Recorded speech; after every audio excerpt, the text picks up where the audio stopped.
Welcome to my weight loss channel. Come on. There we go. Come on, baby. Ah.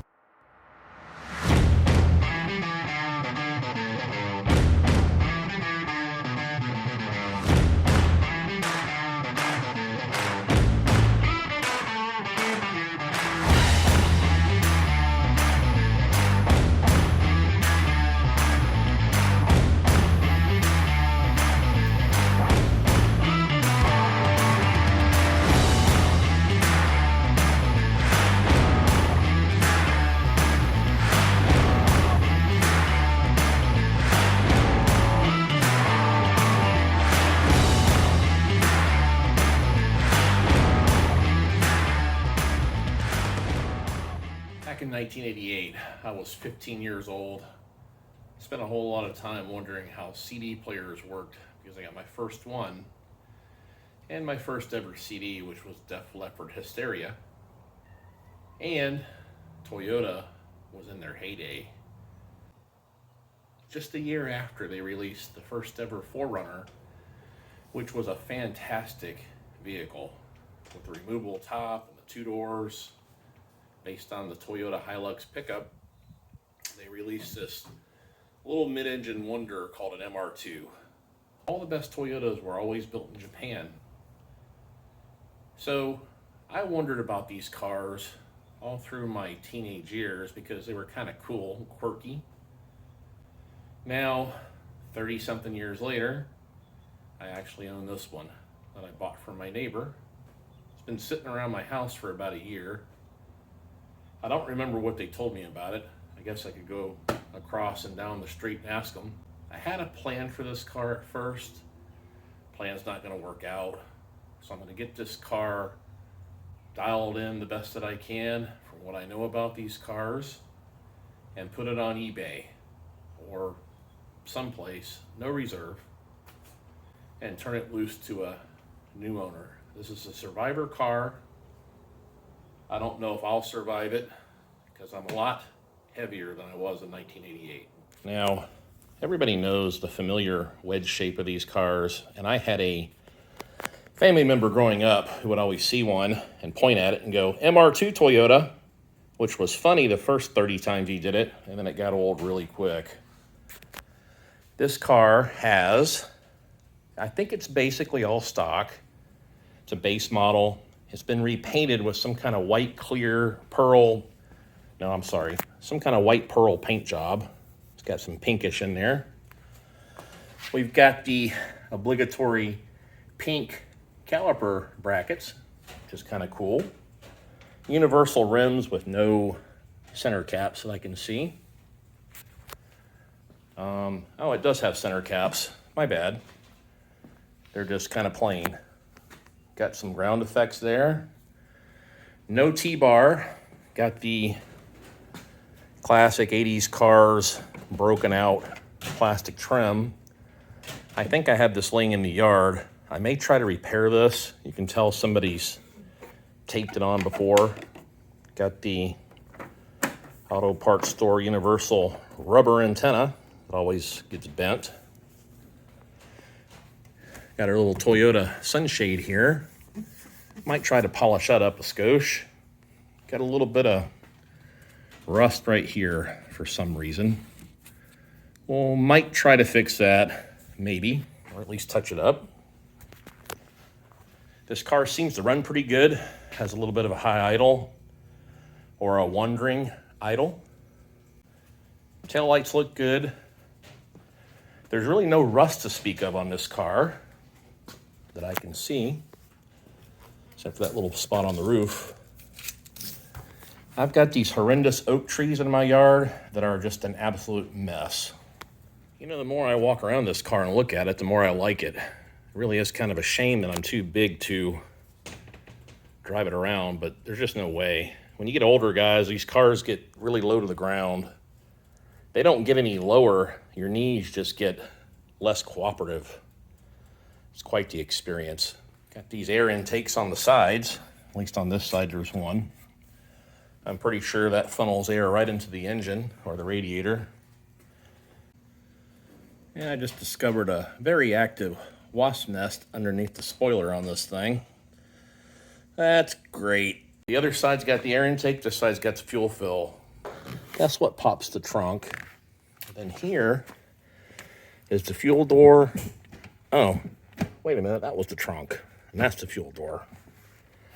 I don't know what that does. Maybe that takes that compartment out.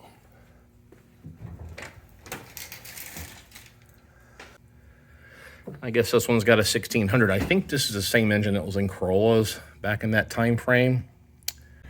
TVIS, I don't know what that means. I'm gonna have to do a little research on this car. Previous owner had, I think he had an igniter problem on this thing a couple of different times. So we might look into that. Maybe have a grounding problem or something.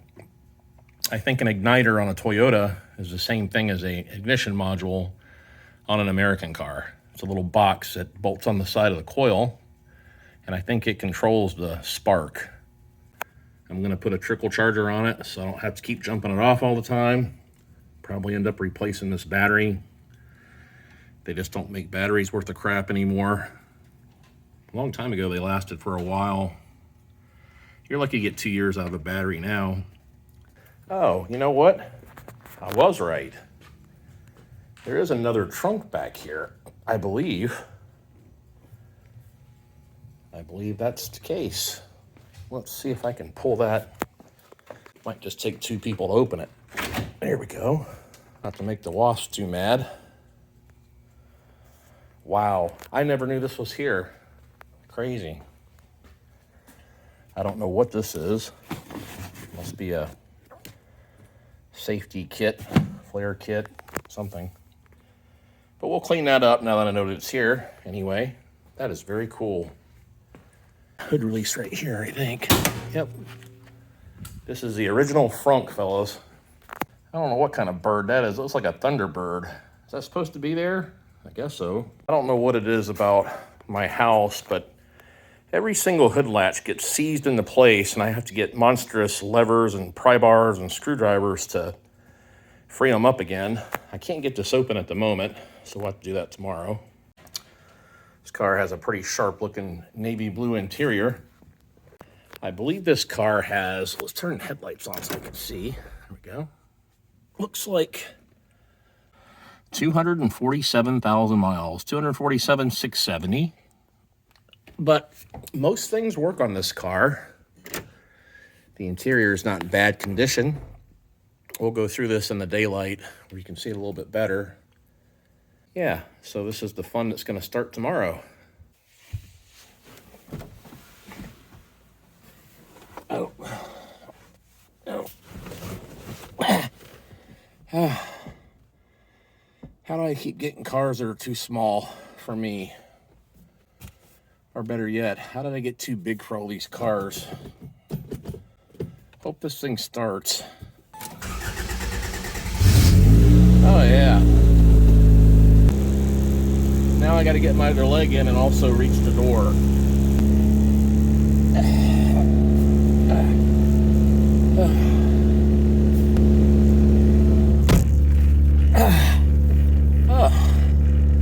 This isn't as bad as I expected it to be. Adjust you guys a tad. Man, it's got a high cold idle. Okay. Here we go. Can you get pulled over for being too fat to drive a car? Gotta take a deep breath to get it in first gear. The first order of business. I've got a wasp nest on the back spoiler that I want to knock off at about 45 miles an hour, I think. Oh, if I undo these bolsters, that helps. Put a little lumbar in there. Well, that won't even stay. How does that work? Oh, it's broke. The damper for the airflow doesn't work. It's all blowing right in my face. Oh. Well, in the spirit of being a true car guy, I'm gonna just suck it up in this seat and Move on. There's a real trick to ducking your head under the, whatchamacallit, and not slamming your head in the glass when you close doors on these things. Also, I have a large torso, not just diameter. My torso is very tall. Like the inseam on my shirts is the same as the inseam on my pants. So I'm kind of built like Humpty Dumpty. But all of my uncles were like 6'4", 6'2", and I got stuck around 5'7.5". So, you know, you got to play the hand you're dealt, right? If you can't find them, grind them, I guess. A part of me feels like Christy Brinkley from the Vacation movies. I better be ready on this handbrake in case I have to bail. Now, I remember the previous owner telling me something about this shifter, that it wouldn't go into gear sometimes. Well, I guess, yep, she was right.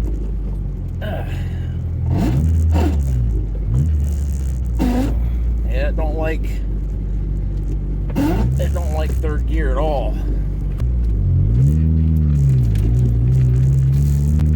Maybe it's got to be double clutched. All right, one. There it went. Oh. Yeah, the synchronizers are bad. It feels like. Maybe I'll just go first, second, fourth.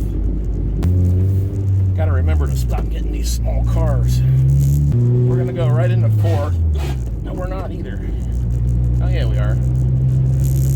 I guess I almost grabbed reverse there. That wasn't cool. I guess down in the comments section, you guys can drop your favorite over-the-counter pain medication, because I'm gonna need some when I get back. First. Second.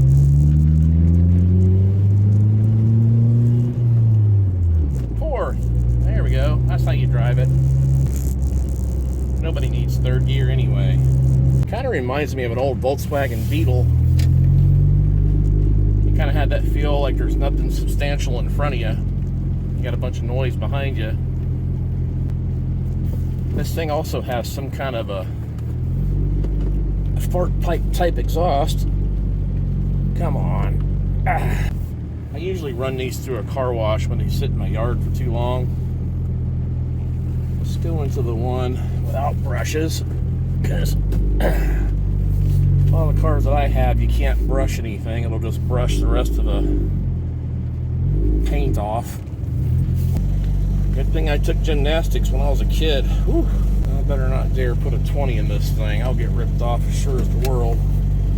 What's in my wallet? I think right now my kidneys are in my wallet. Try swiping again. Bad card read. What in the world? Bad card read. Bad card read. This is going exactly as I expected.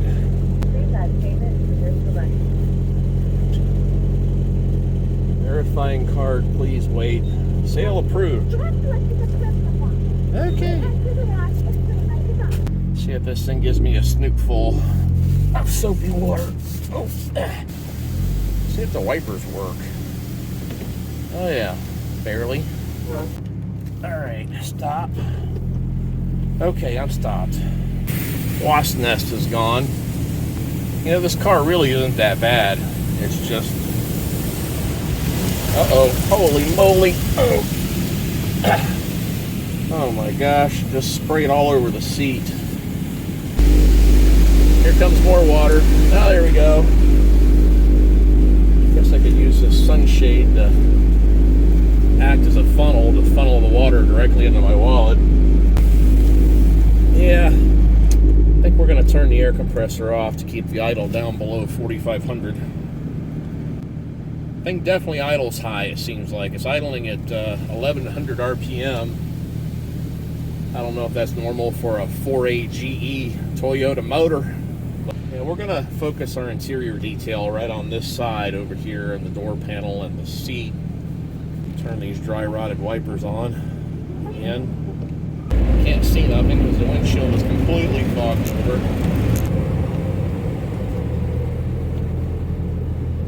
Okay, well that should have only been half price considering the size of this car, but see if I can't pull over here and get this windshield cleared a little bit.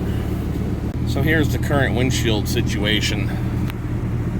It's finally starting to clear out on the bottom, but I could not see anything through here. So we'll just take a quick peek around the interior here while we're waiting. It's got dark blue velour upholstery.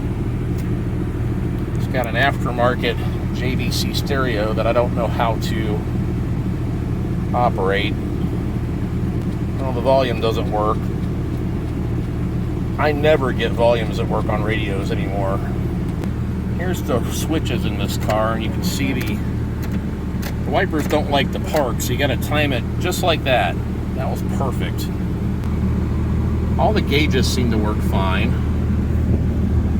There's a, how should I call it, swamp cooler, maybe? Yeah, swamp cooler, at least on me. What's that, a rear defrost? I'm not going to mess with the rear defrost. I don't have good luck with those either. We're missing some interior trim, the little triangle behind the mirror. The headliner's not bad.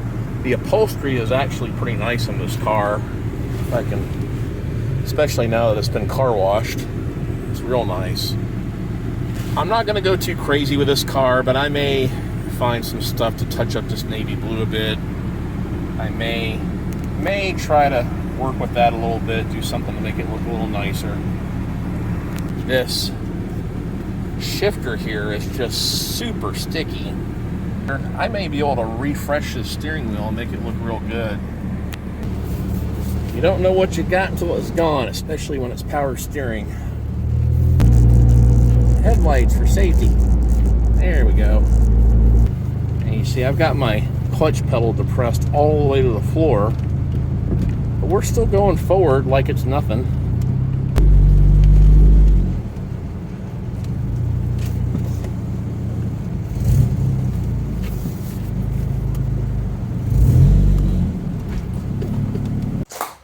Okay, I shoehorned myself out of this car, and when I did, I was able to find, looks like these pieces here. Yeah, right there. So we can touch that up and make it look brand new. You can see where somebody had previously taped it on there. I smell some sort of an oil leak on the engine. Let me look into that. Fix a few lights, touch up the interior, check the clutch and the transmission. This car has clearly been repainted and worked on in the past because 88s are supposed to have body colored door handles on all trims.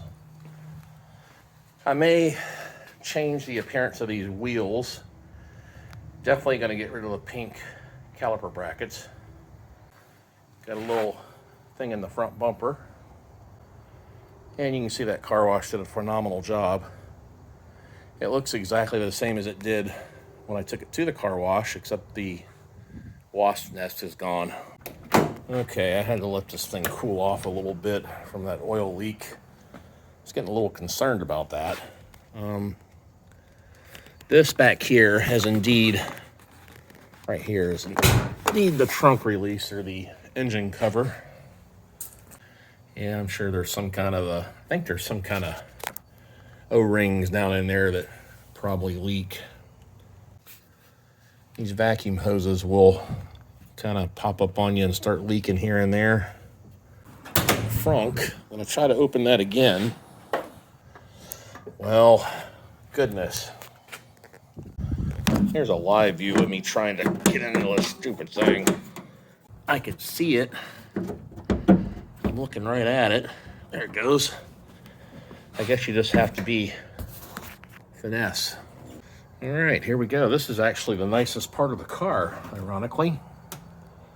Put our prop rod. I guess it goes, that looks like a good spot for it. Bunch of leaves and crap. Now what I'm looking for is evidence. Uh-oh. Well, I didn't expect to see that. Yep, we have a hydraulic clutch. There's the master cylinder right there. See what the fluid looks like. Well, not low. It's not real dirty. Oh, that's gonna make it fun. Well, that was brave, but that's not what I thought it was. Got all the jack, and I'm sure the tools are in here somewhere. At least I hope. Here's the little data plate. AW11. And I guess that's the last 7 of the VIN number, probably. We'll go through this car. We won't go too crazy with it. It does have 247,000 miles on it. I've also got the Monte Carlo rolled in here, the Intimidator, to do the final touches on this.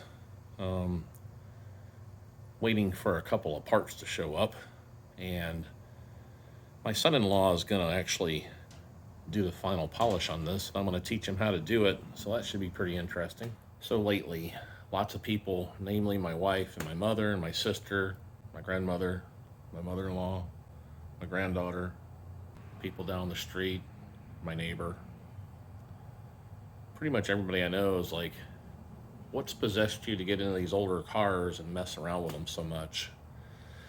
And that answer is really simple. These cars will never be back again, and it's becoming more and more clear by the day that, you know, when the electric cars really get deeply seated here in the future, you're not going to have the opportunity to see a mid-engine car, except for the ones that exist now today. And if I can contribute to keeping these things on the road, then I'm happy to do that.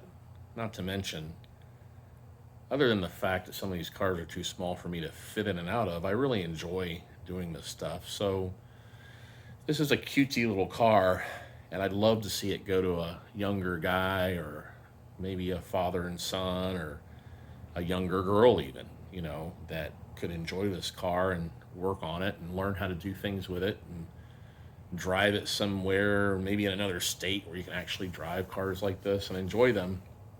So that's basically why I'm gonna make a parts list and a to-do list for this MR2 and start ordering some stuff for it and maybe doing a little bit of diagnosis. So for you guys that are interested in the AW11 MR2 Toyota, I'm gonna try to wrap this thing up in one big stout video and then get it listed somewhere online for sale via eBay or wherever. I might try another auction service this time. Give me a thumbs up. I would definitely appreciate that. And I appreciate you guys watching very much. See you next time. All right. Tune in again. Thanks for watching. Yep.